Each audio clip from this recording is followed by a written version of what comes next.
Kalla ay la taf'alu mithla dhalik wa arrafahu bi anna al-hidayata la tahtaju li juhudin wa la muhawalatin kathiratin wa anna hadha at-ta'dib alladhi awha ilayhi bihi kana li ijlal al-fuqara wa 'adam al-iltifat ila ahli ad-dunya wa hadha al-Qur'anu mujarrad tadhkiratin li tanbih al-ghafilin faman raghiba fiha ittaba'a biha itta'adha biha wa hafidhaha wa 'amila bimujibiha wahia muwadda'atun fi suhufin syarifatil qadri. Perhatikan baik-baik. Ini yang mau saya sampaikan dan saya tegaskan. Kalla ay la taf'alu mithla dzalik. Yang dimaksud dengan kalla di ayat ini, jangan sekali-kali mengerjakan perilaku demikian. Merendahkan orang yang terlihat kecil secara umum ya. Hanya karena ingin mengangkat orang yang punya kedudukan besar. Menyenangkan orang-orang yang seakan terlihat punya wibawa. Jadi kita ingin disenangi orang, ingin terangkat kedudukan atau menyenangkan orang lain, tapi ditempuh dengan cara merendahkan yang kecil. Ini makna lainnya yang ditampilkan dalam tafsir ini. Maka jangan pernah terdorong untuk mengerjakan yang demikian. Teruskan dulu. Wa arrafahu bi anna al-hidayata la tahtaju li juhudin wa muhawalatin katsirah. Karena begini, dalam kondisi kita ingin memberikan petunjuk dan hidayah, yang paling pokok itu kembali pada pemberi ya. Siapa? Allah. Saya ulangi, yang memberikan hidayah siapa? Yang punya hidayah siapa? Baik ya, hidayah itu jenisnya banyak Pak. Mohon maaf. Yang pertama, ada hidayah pada orang Islam. Jangan disimpulkan hidayah itu dibatasi pada non-muslim dengan kondisi masuk Islam saja, tidak. Ada hidayah yang diberikan pada orang Islam yang sudah beriman. Bentuknya apa? Ya, bentuknya kecintaan untuk meningkatkan amal soleh. Jadi ketika Allah memberikan hidayah pada orang beriman, nanti naik statusnya menjadi takwa. Jadi orang takwa. Urutannya begini. Islam, orangnya disebut Muslim. Setelah dia menyatakan berislam, dia punya iman kan? Orangnya disebut mukmin. Nah, iman ini semakin ditingkatkan, semakin kuat, semakin kuat, semakin kuat, semakin meningkat, nanti naik status dari mukmin menjadi muttaqin.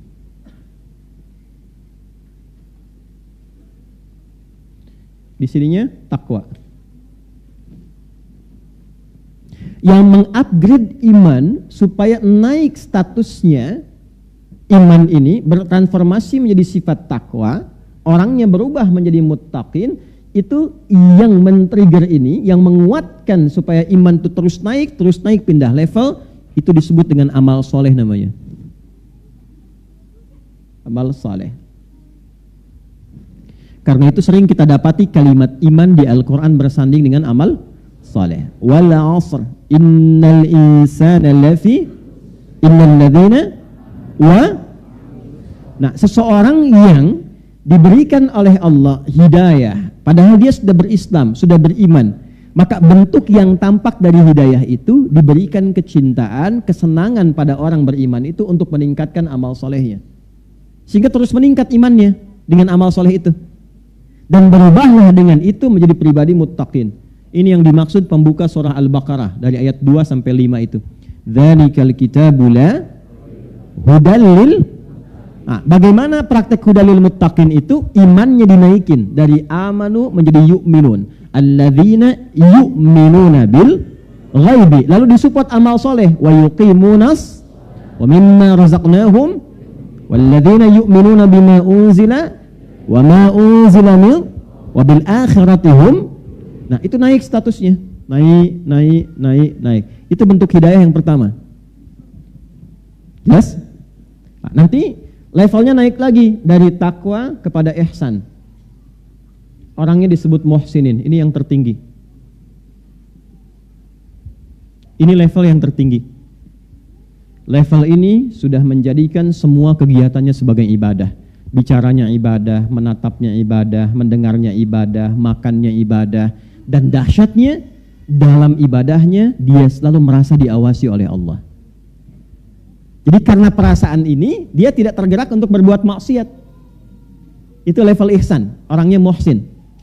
Ya, misal dia mau minum ini ya, enggak sekedar minum, bagaimana caranya minum ini menjadi ibadah. Dari cara ngambilnya pun dia pastikan. Bagaimana Nabi contohkan? Khudh biyaminika ma yalik, ambil dengan tanganmu yang paling dekat denganmu. Ya, kemudian samillah, kul bismillahirrahmanirrahim, dia sebut nama Allah. Dan saat akan minum pun dia merasa dilihat oleh Allah, diawasi oleh Allah, sehingga memastikan cara minum, apa yang diminum semua benar sesuai dengan kehendak Allah. Itulah ihsan. Itu ada di hadis riwayat Muslim nomor hadis yang ke-8. An ta'budallaha ka'annaka tarahu fa in lam takun tarahu fa innahu yarak. Engkau menjadikan aktivitasmu sebagai ibadah dan merasa diawasi oleh Allah saat menunaikannya, sekalipun engkau tak mampu melihatnya. Jelas? Kalau sudah seperti itu, paripurna sebagai seorang manusia dan sebagai seorang hamba Allah. Jadi kalau bicara, dia ukur Allah senang gak dengan bicaranya. Kalau berjalan, dia lihat dulu tempat mana yang dituju, Allah senang gak dengan tempat itu. Itulah ihsan. Nanti ada latihan di Al-Quran cara membentuk pribadi ihsan. Latihannya ada di Quran surah ke-51 ayat 15 sampai dengan ayat 23. Ya, dari bangun malam, dari tahajud, dari istighfar, dari gemar berbagi, dari latihan kemudian untuk mendekatkan diri kepada Allah. Itu kalau Anda bisa kerjakan, Bapak Ibu sekalian, terus konsisten berusaha mengerjakan itu sampai meninggal, itu disifati oleh Al-Quran sebagai seorang calon penghuni taman surga yang sedang beraktivitas di bumi. Gitu. Jelas ya? Itu minimal luas surganya seluas langit dan bumi. Itu ada di Quran surah ketiga ayat 133 sampai 134. Yang kedua, jenis hidayah itu diberikan kepada orang yang belum berislam untuk mengenal dan masuk ke dalam Islam. Ini ada yang non. Ini Islam, ini non-Islam, non-Muslim.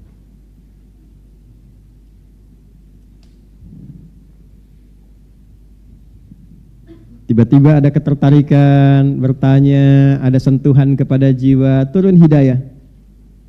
Baik ya? Dari situ mempelajari Islam, membandingkan, mengkomparasi dengan keyakinan dia sebelumnya, dan memutuskan masuk Islam. Nah, bagian kedua ini yang sering kita kenal. Bagian pertama kita lupa. Sesungguhnya saat seseorang itu, sudah berislam pun, belum tentu ada orang Islam bisa mampu mengerjakan amal soleh. Buktinya ada nggak orang yang mengaku Islam tapi nggak sholat? Ada, ya. Nah itu bisa dikatakan dia belum mendekat pada hidayah Allah. Jelas? Ada nggak orang Islam yang kaya tapi nggak mau zakat? Nah itu belum tentu. Ada nggak orang yang kaya tapi belum bisa haji? Jalan-jalan ke tempat wisata bisa, haji belum tentu bisa. Nah ini belum tentu dapat hidayah. Caranya kita doakan, itulah sebabnya muncul pengajian untuk mencas lagi supaya senang amal saleh. Ini selama hidup sudah pernah tahajud belum? Selama hidup sudah pernah salat tasbih belum? Selama hidup apa? Urutkan, kan saya sering pernah katakan. Coba bikin menu-menu keislaman, itu aja sampai meninggal kita jaga. Ya, syahadat jaga, kan 5 yang pokok itu. 1 syahadatain kan? Satunya kenal Allah, asyhadu alla ilaha. Mesti kenal, mesti ada ilmu. Kalau nggak ada ilmu, nanti lemah syahadatnya. Dikasih jabatan bisa pindah, kasih sembako pindah. Ya, sekarang dengan kata-kata rayuan bisa pindah, itu bahaya kan? Ya, makanya mesti ada ilmunya. Fa'lam annahu la ilaha illallah, mesti ada ilmu. Yang kedua itu, ya di bagian pertama, sub keduanya, wa asyhadu anna Muhammadan, kenal nabinya. Harus kenal Nabi Muhammad. Jangan cuma di lisan syahadat, kenali. Karena semua yang terkait dengan beliau itu teladan hidup. Kenali beliau itu siapa, lahirnya di mana, keluarganya bagaimana, perjalanan hidupnya seperti apa. Dari mulai kecil sampai dengan wafatnya, bagaimana perilakunya, ikuti. Nah itulah makna syahadat. Kita sholat, ikuti bagaimana cara Nabi sholat. Ya? Bukan hanya sholatnya, tapi cara berbakti pada orang tua bagaimana. Cara mengenal teman bagaimana. Cara berkeluarga seperti apa. Itulah asyhadu anna Muhammadan Rasul. Kalau bisa mengerjakan itu, turun cinta Allah. Turun cinta Allah, itu gak sembarangan Bapak Ibu. Bagian kedua dari syahadat itu penentu cinta Allah subhanahu wa ta'ala. Itu ada di Quran surah ketiga, Ali Imran, di ayat ke-31.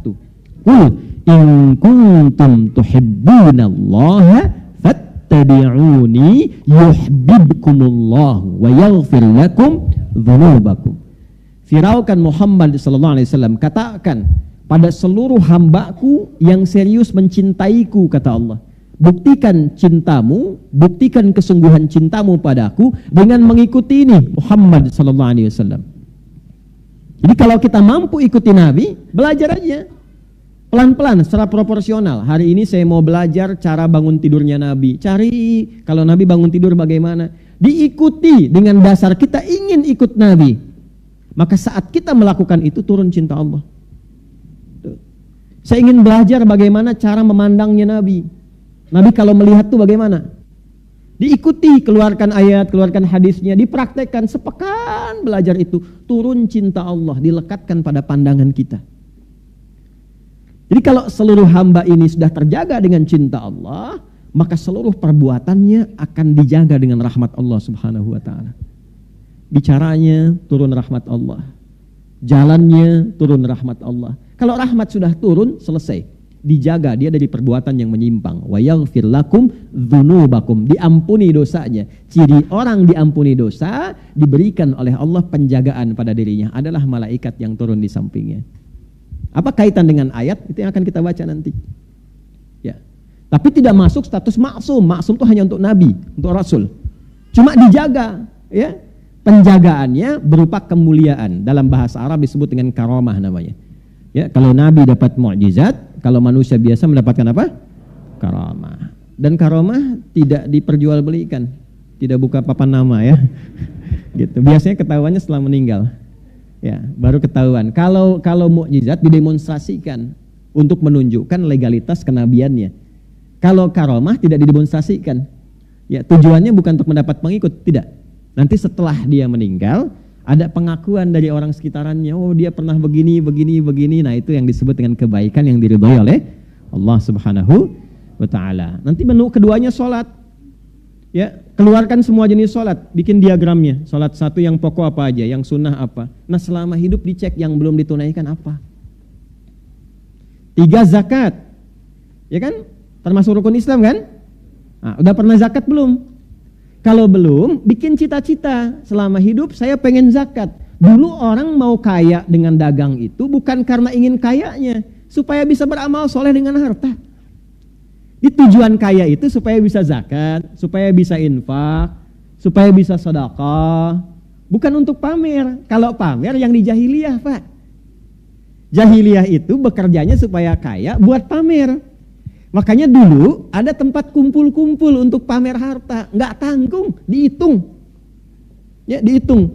Makanya nanti salah satu sebab turunnya surah Al-Humazah itu karena kebiasaan ini. Ada namanya aswak, pusat hiburan, Suq Uqad, Suq Dumatul Jandal, dan yang paling elit, paling prestisius. Anda kan lihat kalau ke Mekah, ke Masjidil Haram, di sampingnya ada bukit besar yang ada istana itu. Nah itu tempat paling elitnya, namanya Jabal Qubais. Jabal Qubais. Ini dulu tempat paling elit. Orang berkumpul setiap pekan hanya untuk pamer kemewahan. Jadi sepekan itu yang berniaga, ya kan? Yang cari macam-macam, semua kumpul di tempat ini untuk pamer, untuk diukur siapa yang hartanya paling banyak, karyanya paling bagus. Yang karyanya paling bagus ditulis dengan tinta emas, nanti dikelilingkan ke Ka'bah. Disebut dengan mu'allaqat, yang ditempelkan di Ka'bah. Kelak di era Islam akan diganti dengan kain kiswah yang berisikan ayat Quran dan Asmaul Husna.